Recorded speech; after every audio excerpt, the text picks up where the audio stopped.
So, the first question to ask about Chesterton's conversion is what he started as. What was he raised as? G.K. Chesterton was raised as a Unitarian. His discovery of Orthodox Christianity, as he describes in his book Orthodoxy, led him first not to Catholicism from Unitarianism, but to the Church of England. So he converted first from Unitarianism to Anglicanism or the Church of England in 1901. And he would later recall that later describe that this was just his own uncompleted conversion to Catholicism. And Chesterton would even later acknowledge that before he even became Catholic, he was ushering many other people into the church, even though he himself had not entered the church. And he's still ushering them in. People are still reading his books, maybe not as much as they ought to. After the sexual revolution, they sort of started removing Chesterton from universities, which is sad. But it would not be until 1922, at the age of 48, when Chesterton was finally and fully received into the Roman Catholic Church. Not sure why, but this came as a shock to many. Casual observers were surprised because they thought Chesterton was already Catholic, since he'd been defending the Catholic Church, for years. But those who knew him better, both among his allies and his opponents, thought it would just never happen. George Bernard Shaw even fired off a letter saying, "Gilbert, this is going too far." 5 years after he finally entered the church, Chesterton wrote The Catholic Church and Conversion. That's titled a book about conversion, The Catholic Church and Conversion. He says that although all roads definitely do lead to Rome, each pilgrim is tempted to talk as if all roads had been like his own road, right? We're all special. His quote is saying, "The church is a house with 100 gates, and no two men enter at exactly the same angle. All these doors, but the angle of entrance can be different." But he needn't have worried about making too personal a statement, because every convert will recognize, especially after going through conversion, that there are 3 stages of conversion. G.K. Chesterton describes these as the first stage, patronizing the church; the second, discovering the church; and the third is running away from the church. The convert takes his first step more or less unwittingly when he decides he's going to be fair. Just be fair to the Catholic Church, to jettison all these anti-Catholic lies. He does not think that the Roman religion is necessarily true. For the first time, he also doesn't think that the accusations against the church are true either. This important first step leads to a long and enjoyable second step. That second step is the utter fascination of learning what the Catholic Church really does teach. Just immersing oneself in these teachings that were maybe before considered boring or forbidden or wrong or dangerous, but now the beauty starts to overtake a person. Chesterton says that this is the most pleasant part of the business. Quote, "Easier than joining the Catholic Church and much easier than trying to actually live the Catholic life is like discovering a new continent full of strange flowers and fantastic animals, which is at once wild and hospitable." End quote. Then the good news tightens. The shock of the convert sinks in when he realizes that he can no longer be detached and impartial about the Catholic Church. Quote, "It is impossible to be just to the Catholic Church. The moment a man ceases to pull against it, he feels a tug towards it. The moment he ceases to shout it down, he begins to listen to it with pleasure. The moment he tries to be fair to it, he begins to be fond of it. Then comes the final stage, fear." Chesterton, "It's one thing to conclude that Catholicism is good, and another to conclude that it is right. It is one thing to conclude that it is right, and another to conclude that it is always right." At that very delicate last stage, Chesterton observes that it is no longer the church's enemies who are holding the convert back, but, quote, "Only the word of a Catholic can keep him from Catholicism. One foolish word from inside does more harm than 100,000 foolish words from outside." End quote. So it's only us Catholics that can then destroy this budding conversion. Chesterton points out a problem that plagues the church to this day. Catholics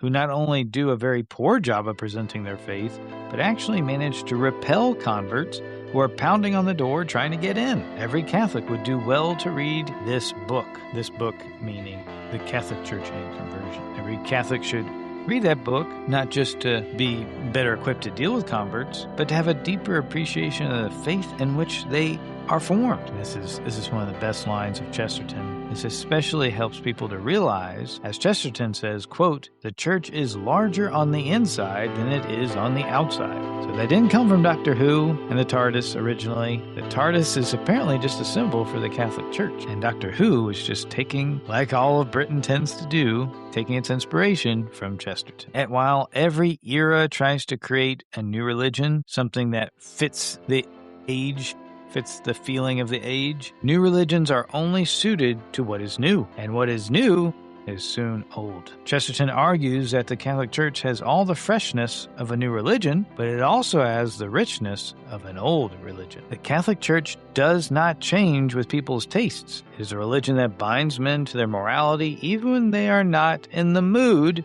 to be moral. The church often has to go against the grain of the world. It can be difficult because the church will have to preach reconciliation to factions that are warring against each other. Or if people are too peaceful and too tolerant and too complacent, they might have to teach war. I always end up having to go against the tide. But as Chesterton says, only a living thing can go against the tide. The church had to teach charity to the old pagans who did not believe in it, and now has to preach chastity to the new pagans who do not believe in it. Here's another quote from Chesterton. "We do not really need a religion that is right where we are right. What we need is a religion that is right where we are wrong." Chesterton had, even before his conversion, had long written as a champion of tradition against faddism. I mean, what modern society is cooking up at the moment. But he made it clear to his doubters and detractors that one of the main reasons for becoming Catholic was that the Catholic Church, quote, "is the only thing that saves a man from the degrading slavery of being a child of his age," end quote. Everything that Chesterton investigated, he found narrower and more restrictive than the freedom he found in the church. He called the freedom he found in the Catholic Church dizzying freedom. What should be particularly surprising about that is that a man with a mind as large as Chesterton, intellectual giant, was able to find home for his massive intellect in the church. And not just a home and a place to rest, but a place where his mind could grow and have great activity and excitement and curiosity and satisfaction of curiosity. This is shown in one of the most challenging statements Chesterton ever made. Quote, "To become a Catholic is not to leave off thinking, but to learn how to think." So much of the quotes and descriptions I just read to you came from Dale Ahlquist, one of our best experts on the writing of Chesterton. And next is an interview Dale Ahlquist gives with Matt Fradd on the subject, or at least this segment was on the subject of Chesterton's conversion. And not just Chesterton's conversion, but the conversion of C.S. Lewis, who converted from atheism to Christianity, if not Catholicism, after reading Chesterton's, what some consider his greatest book, The Everlasting Man. C.S. Lewis converted to Christianity after reading Chesterton, after reading a Catholic, his book, The Everlasting Man, but why did he never convert? So for your viewing pleasure, here it goes. Tell us how he took you or led you to Catholicism then. Yes. So Chesterton describes the 3 stages of conversion. He says the first stage is you decide that you're going to be fair to the Catholic Church. It doesn't mean you're going to buy its arguments, but you're not going to immediately buy the arguments against it. So you're going to listen to the fair case being made. You're going to listen to the Catholic explanation of things rather than just the accusation or the dismissal of Catholicism from the non-Catholic point of view. And he says the problem is there is no being fair to the Catholic Church. No one is neutral about the Catholic Church. You're either for it or you're against it. And as soon as you stop being against it, you start being for it. You start kind of rooting for it. So the first step of trying to be fair to the Catholic faith is usually fatal. That's interesting. And then the second stage, he said, is Just to pause on that for a moment. I mean, I engage with a lot of people who watch this show, who comment because of the wonderful guests that I have on, who say that they're coming into the Catholic Church. And I see that in them as well, right? Where they're like, there's something kind of attractive about this weird, wrong religion that surely has a lot of things right. And we shouldn't be so prejudiced and, careful. They're in that first dangerous, fatal stage. Yeah. Yes. Interesting. Yeah. So you've seen it yourself. Great. Yeah, and then the second stage, which follows right on it, is the discovering the Catholic Church, just learning all the things you never knew about it. And he says that's like being in this foreign country with these exotic flowers and butterflies that you never knew existed, and you're just taking it all in, and this is really interesting. And the great part is that there's no commitment. You can turn around and leave anytime you want, and that's the fun stage of conversion. Ooh, that's good. Yeah. I like that. But then comes the third stage. Uh-oh. Running away from the Catholic Church. I mean, you fooled me, and I let myself be fooled. Exactly, because your intellectual arguments have been answered, but it's still going to be a question of the will, and your heart's trying to help you find a way out because your head has been convinced. And you have that voice telling you, do not do this. Do not do this because everything changes. You can't go back if you do this. And something is trying to prevent you from making that final step, which really opens up a large parenthesis, which I'm happy to do. Because people always ask, well, why didn't C.S. Lewis become Catholic? Why didn't C.S. Lewis become Catholic? You've just asked the question again. Per what I was saying, people always are asking that question. Well, Chesterton answered the question, even though he never knew C.S. Lewis, but he answered the question. He wrote a book on William Blake, the English mystic and poet and painter.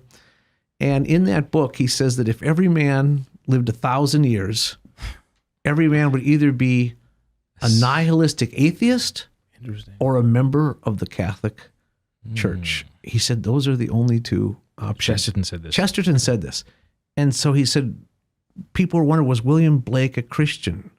Was he Orthodox? And well, Chesterton says there's some weird things about William Blake, but he's on the right road. And if he had lived longer, he would have become Catholic, because he certainly was not moving away from the Catholic Church. He wasn't moving towards this nihilistic atheist. He was moving towards a fullness of faith. And he just didn't live long enough. The answer to the C.S. Lewis question is he didn't live long enough. He was on his way to becoming Catholic. So what evidences in his life and writings do you see of that? With C.S. Lewis? Yeah. Well, the acceptance of purgatory would be one. The acceptance of purgatory is a big one. And basically, he had, in essence, accepted all 7 sacraments before his death, which, he had the sense of the real presence. He had a sense of confession. He was embracing all those things. And the fact is, his arguments are becoming more and more Chestertonian in all of his writings. When I read Chesterton, when I read Lewis, I always, well, here is where Lewis got this argument, because here's Chesterton making the same argument, and that Lewis would have read it. Here's your new book idea, side by side, Chesterton, and then what Lewis picked up. Good, I'll put that on the list, because I got to get 3 more books done, but that'll be the 4th one, right, Matt, and I'll give you I'll dedicate it to you. Just a dedication would be sufficient. Thank you. Yeah. But now here's the other great thing though about that William Blake book. Yeah. Chesterton wrote that line 10 years before he became Catholic himself. Oh. Fascinating. Yeah. So he's clearly saying there's really only 2 options. Just like Steve Ray was telling that guy, either you run away from the church or you join it. And that's the 3rd stage of conversion. You're trying to get away from it, but ultimately you're going to turn around, you're going to enter it, or you're going to leave. But it ends, as Chesterton says, with your head bowed. It's an act of humility to enter the church. And when you enter, you see that the church is larger on the inside than it is on the outside. And all the time you were out in the narrow, dark place. And inside is this place bigger than the universe. If you enjoyed this video, remember to like and subscribe, and I appreciate you for watching.